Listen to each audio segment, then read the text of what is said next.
Qyteti i Parisit ka nisur një nismë pa aq të pazakontsa edhe simbolike.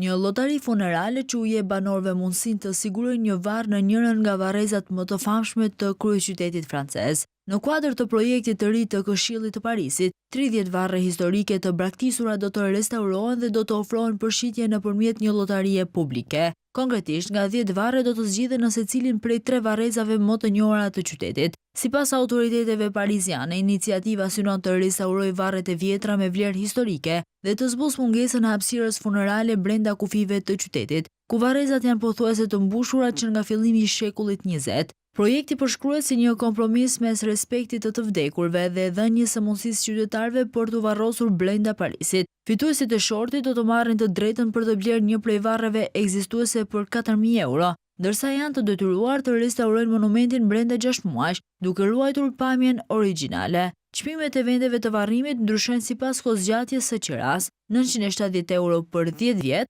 3.354 euro për 30 vjet, 5.260 euro për 50 vjet dhe 17.668 euro për një kohë të pacaktuar. Në rast se fituesi nuk përmbush kushtet e restaurimit dhe pagesës, shitja anulohet dhe investimi humbet. Sipas zëvendëskryetarit të bashkisë, vetëm brenda 24 orëve nga hapja e aplikimeve, më shumë se 1.000 persona kishin vizituar faqen zyrtare për të aplikuar. Aplikimet janë të hapura vetëm për banorët e Parisit dhe mund të bëhen deri më 31 dhjetor 2025. Emrat e 30 fituesve do të shpallen në janar të vitit 2026. Varrezat e përzgjedhura janë ndër më të famshmet në botë, ku prehen personalitete që kanë lënë gjurmë në historinë e artit dhe kulturës botërore.